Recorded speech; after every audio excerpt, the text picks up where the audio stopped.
नमस्कार, आप live cities देख रहे हैं। आपके साथ मैं हूं वसीम खान। देखिए, आपने कहावत तो सुनी होगी, एक अनार 100 बीमार।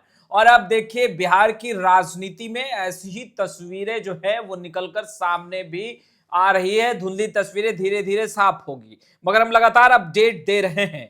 देखिए, राज्यसभा की 5 सीटें रिक्त होने वाली हैं, खाली होने वाली है।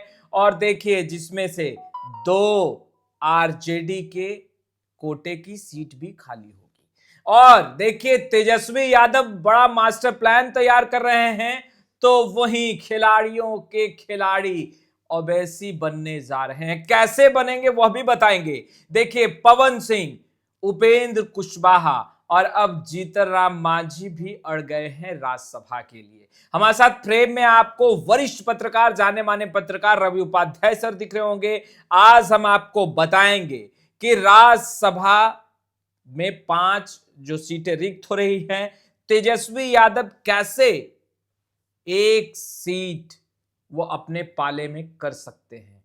और जिसके लिए तेजस्वी यादव, लालू प्रसाद यादव देखिए रोड मैप भी तैयार कर रहे हैं अंदर में, और सीटों का गणित भी तय हो रहा है।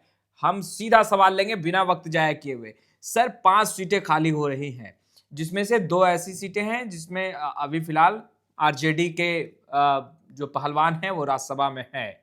मगर देखिए, नए साल में नई तस्वीर निकलकर सामने आएगी। क्या लग रहा है सर, समीकरण क्या होंगे? सबसे पहले तो यह जानने की कोशिश करेंगे, उपेंद्र कुशवाहा, जीतन राम मांझी, पवन सिंह या फिर रीना पासवान। नहीं, देखिए, सबसे बड़ी बात है, ये 2 सीट समझ लीजिए। आरजेडी का जो 2 सीट है, एडी सिंह और प्रेमचंद गुप्ता, यह इसकी समाप्ति हो रही है। अप्रैल में आपको यह खत्म हो जाएगा ये खेल। तो ये 5 सीट जो रिक्त है, भारतीय जनता पार्टी को 2 उसमें इजाफा होता हुआ दिख रहा है। और आपको जेडीयू के पास भी 2 सीट है, वो स्टिल रहेगा, क्योंकि वहाँ हरिवंश नारायण सिंह और आपको जननायक कर्पूरी ठाकुर के पुत्र आपको रामनाथ ठाकुर हैं, जो नरेंद्र मोदी कैबिनेट में मिनिस्टर हैं। तो ये 2 सीट दिखाई पड़ रही है स्पष्टता के साथ। लेकिन अब जो 3 सीट का जो झोल झाल है, इसको बहुत बारीकी से समझने की जरूरत है। बिल्कुल। और सबसे बड़ी बात है कि आरजेडी जब 2 सीट उसका खत्म हो रहा है, क्योंकि संख्या बल नहीं पूर रहा है, तो ये हम कह रहे हैं। लेकिन अब देखिए, राष्ट्रीय जनता दल या महागठबंधन इंडिया ब्लॉक भी बड़ी तैयारी करती हुई दिखाई पड़ रही है, क्योंकि रिक्वायरमेंट जो जरूरत है वह 41 सीट का जरूरत है, 4-1 का जरूरत है। 41 आपको चाहिए, तो आप एक राज्यसभा भेज सकते हैं किसी। तो 41 का गणित कैसे तेजस्वी यादव पूरा करेंगे? नहीं, वही हम बता रहे हैं। उसमें देखिए, अब सबसे बड़ी बात है, 2 seat JDU, 2 seat Bharatiya Janata party हो गया। ये डबल सेंचुरी का आंकड़ा पार किया है, 202 एनडीए ने लिया है। लेकिन अब इसमें जो घट रहा है, आपको देखिए, उसमें उपेंद्र कुशवाहा भी है, उसमें जीतन राम मांझी ने भी दावा कर दिया है। चिराग पासवान की पार्टी जो है, लोक जनशक्ति पार्टी रामविलास, उसकी तरफ से भी एक दावा किया जा रहा है। मैंने दावा का मैंने कहा भी गया था कि एक भारतीय जनता पार्टी करेगी, या जिस तरीके से करे, जैसे करे, लेकिन एक सीट उनकी पार्टी को मिलना है। अब किसको भेजना है, यह तो पार्टी का शीर्ष नेतृत्व माने चिराग पासवान को तय करना है, या उनके संसदीय बोर्ड जो भी तय करे, एक वहां पर मिलना है। अब उसमें ये बात आ रही थी कि रीना पासवान, जो चिराग पासवान की माता श्री हैं, श्रद्धेय, उनको भेजना है। तो ये एक अलग मसला है। लेकिन जीतन राम मांझी ने देखिए कि बड़ी बात बोल करके किस तरीके से उहापोह की स्थिति कर दी है बिहार की राजनीति में, राज्यसभा चुनाव को लेकर के। अब देखिए, उपेंद्र कुशवाहा राज्यसभा सांसद हैं, उनको रिपीट होना है, यह भी एक मसला है, एक बड़ा मसला है। भारतीय जनता पार्टी ने अपने कोटे से उपेंद्र कुशवाहा को भेजा था, यह बात भी पब्लिक डोमेन में है, सब लोग जानता है। लेकिन अब देखिए, जो इस बार का जो विधानसभा चुनाव के जो नतीजे आए, जो हम बार बार कहते हैं 202 का आंकड़ा आपको एनडीए ने छुआ है, उसमें देखिए भारतीय जनता पार्टी 89 का संख्या बल है उनका विधानसभा में, जेडीयू का 85 है। तो अब देखिए, जो जेडीयू और भारतीय जनता पार्टी, ये दोनों के पास में आंकड़ा पूरा हो रहा है। बिल्कुल।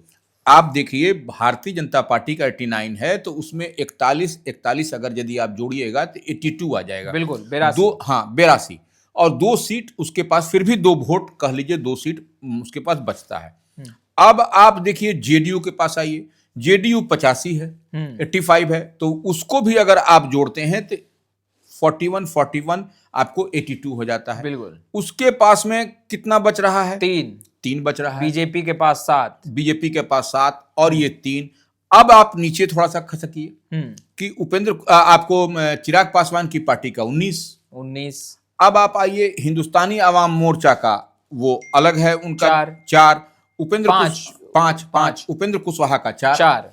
तो ये जब आंकड़ा कर देते हैं, जब पूरा एनडीए को आप क्लब कर दीजिएगा, फिर भी जो है सो 3 वोट घटता है एनडीए को 5वें सीट पे, 5वें पहलवान को राज्यसभा भेजने के लिए, फिर भी 3 वोट कम हो जाता है। तो माने 41 नहीं हो पा रहा है, 38 ही हो पा रहा है। तो ये सबसे बड़ा मसला, यहीं पर पेंच फंस गया है। और अब आप देखिए, अब हम लोग जो जितनी जानकारी छन करके आ रही है, महागठबंधन भी देखिए ऐसे आपको फ्री नहीं छोड़ देगा कि आप जाइए और चले जाइए 5 के 5। जब उसके 2 राज्यसभा सांसद जब हट रहे हैं, जब नहीं हो रहे हैं, तो वो आंकड़ा को देखिए, अब पूरी तरीके से आप जोड़ लीजिए कि अब जो है सो महागठबंधन का क्या गणित कहता है। बिल्कुल, महागठबंधन का जो गणित है वह आरजेडी 25 है। आपको आईपी गुप्ता जो महागठबंधन के फोल्ड से ही लड़े हैं, अकेले जीते हैं आईपी गुप्ता, तो वह इंक्लूसिव इनकलाब पार्टी के वह जीते हैं, 1 उनके पास में है। बीएसपी 1 है। बिल्कुल। ओवैसी की पार्टी एआईएमआईएम 5 है। कांग्रेस जो है सो 6 है।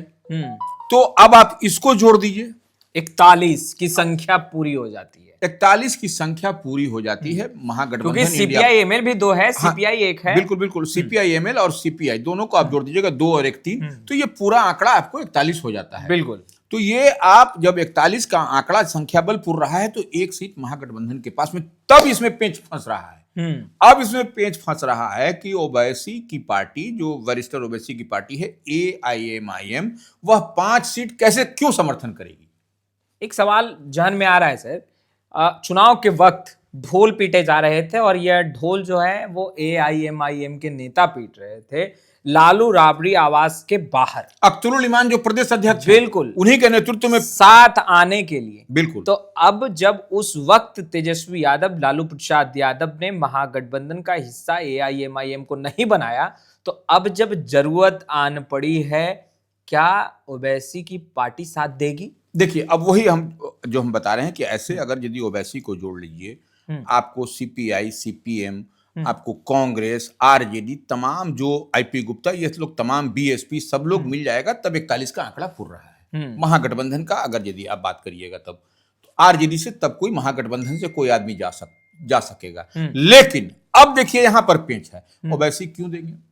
जब आप ओवैसी की पार्टी के लोग चुनाव से पहले, विधानसभा चुनाव से पहले, लालू यादव के घर के बाहर ढोल नगाड़े पीटते हुए कर रहे थे, तो उस समय तो आपने दरवाजा खोला नहीं, तो अब कौन सी जरूरत आन पड़ी है कि आपको जो है हम करेंगे? तो अब यहां पर देखिए ट्विस्ट हो रहा है, यहीं पर टर्न हो रहा है। नहीं तो क्या ओवैसी, आपको लगता है कि एनडीए को समर्थन कर देगा? वही हम बता रहे हैं। अब देखिए ओवैसी की तरफ से यह बात कहीं न कहीं कही जाएगी, अंदर खाने में जो चर्चा है कि आप उपेंद्र कुशवाहा को भेज दीजिए, हम जो है सो 5 का समर्थन कर देंगे और जितना, तो उपेंद्र कुशवाहा चले जाएंगे। बिल्कुल, उपेंद्र 38 और 5, वही हम कह रहे हैं, 43 हो गया। ये जो है सो यही हम कह रहे हैं कि तब जो है सो उपेंद्र को, अब आप बोलिएगा उपेंद्र कुशवाहा को क्यों, तो याद करिए बीते विधानसभा के चुनाव में यही उपेंद्र कुशवाहा के नेतृत्व में ग्रैंड सेकुलर अलायंस बना था, 2020 बिहार विधानसभा। बिल्कुल, और उपेंद्र कुशवाहा ही चेहरा थे। बहन मायावती की पार्टी भी उसमें, बीएसपी भी साथ में थी। बिल्कुल, बीएसपी भी एक आ जाएगी साथ, वही कह रहे हैं, बीएसपी भी साथ में थी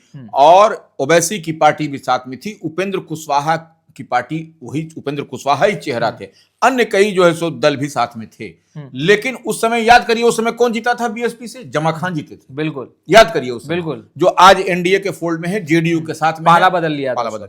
तो ये अब इस बात को समझिए कि तब उपेंद्र कुशवाहा के लिए हम जो देख रहे हैं कि दरवाजा अब खुलता हुआ ओवैसी का दिखाई पड़ रहा है।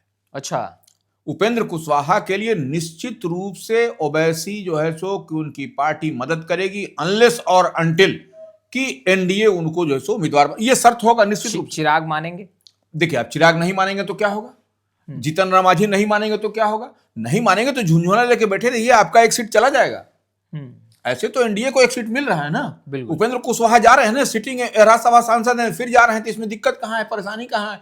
आपको सीट येन केन प्रकारन लेना है, गेन करना है, तो ओवैसी के समर्थन से अगर मिल जाएगा, उपेंद्र कुशवाहा उनके पुराने चहेते रहे हैं, माने साथ में रहे हैं, चहेते का मतलब साथ में रहे हैं, वो पॉलिटिकल इक्वेशन को समझते हैं। तो इस लिहाज से हम जो समझते हैं कि वह ग्रैंड सेकुलर अलायंस को अगर आप याद करिएगा तो उपेंद्र कुशवाहा के लिए एक बड़ी माने किला भेदता हुआ दिखाई पड़ रहा है, और ये गणित आपको होगा। पर मांझी भी तो अड़े हैं। मांझी अड़े हैं तो मांझी एनडीए से न डिमांड करेंगे, वो ओवैसी तो थोड़ी उनके लिए बैटिंग बॉलिंग करेंगे, या अन्य कोई घटक दल थोड़ी बने इससे बाहर निकल के करेगा। आपके पास जो जरूरत का आंकड़ा, अब तो चिराग पासवान की पार्टी का ही देखिए 19 एमएलए हैं, लेकिन वह संख्या बल नहीं पूर रहा है, 3 शॉट कर रहा है, तो 3 लाइएगा कहां से आप? 3 कहां से लाइएगा? आपको नहीं लग रहा है ये एक सीट जो है वो सरदर्द बन चुका है एनडीए के लिए? देखिए अब एक सीट सरदर्द, क्योंकि चार के लिए तो रास्ता साफ है, बिल्कुल एक के लिए वोटों का अरेंजमेंट करना है। तो देखिए अब यही होता है राजनीति में, इसी तरीके से होता है। आपको 1 सीट हो, 2 सीट हो, 3, अब जैसे एनडीए के लिए 3 सीट की जरूरत है, जिस लिहाज से हम जो गणित बताए आपको कि कैसे बीजेपी का 82, आपको 85 चाहिए, जेडीयू को माने 85, तो यह सब आपको दिखाई पड़ रहा है कि कैसे होगा कि बीजेपी का जो है सो 89 है, जेडीयू का 85 है, और उसको को आप करिएगा तो 82 दोनों का जा रहा है। तो यह आंकड़ा आपको दिखाई पड़ रहा है। चिराग पासवान की पार्टी अब इसके बाद देखिए बड़ी पार्टी है, बावजूद इसके वह अकेले अपने बलबूते नहीं भेज सकी। एनडीए की तमाम ताकत लगाने के बावजूद वह अपने उम्मीदवार को नहीं भेज पा रहे हैं। तो ये तो कहीं ना कहीं झोल झाल है, उसके लिए एनडीए को आगे आना पड़ेगा, लेकिन फिर भी 3 सीट घट रहा है एनडीए को, तो वो 3 सीट आएगा कहां से? अच्छा, क्या ये आपको नहीं लगता कि अगर फिर बात आई तो 2 भाई एक भी हो सकते हैं, यानी कि चिराग पासवान का साथ देने के लिए तेजस्वी यादव भी तैयार हो सकते? देखिए ये ऐसा हो सकता है या नहीं हो सकता? ऐसा हो सकता है, लेकिन इस स्थिति वह राजनीतिक एक बड़ा टर्न लेता हुआ दिखाई पड़ेगा। लेकिन अभी हम जो देख पा रहे हैं, जितनी जानकारी क्षण का, देखिए राजनीति में डेवलपमेंट हर 2 घंटे 3 घंटे पर होती है। अभी चुनाव आने में देरी है, नए साल का जश्न है, इसी जश्न में कुछ टिप्स मिला है जो पॉलिटिकल कॉरिडोर में चर्चा हुई, उसी को हम लोग शेयर कर रहे हैं आपके बीच में। तो ये एक बड़ी बात है। बिल्कुल। तो आपने सुना वरिष्ठ पत्रकार रवि उपाध्याय सर को, जो ताजा तरीन अपडेट है वो हम आप तक पहुंचा रहे हैं। आंकड़ों का गणित तो हमने आपको समझा ही दिया, वहीं तेजस्वी यादव भी रोड मैप तैयार कर रहे हैं। फिलहाल इस वीडियो में इतना ही। अब तक आपने हमारे चैनल को सब्सक्राइब नहीं किया है, तुरंत सब्सक्राइब कर लें। आपका बहुत बहुत शुक्रिया।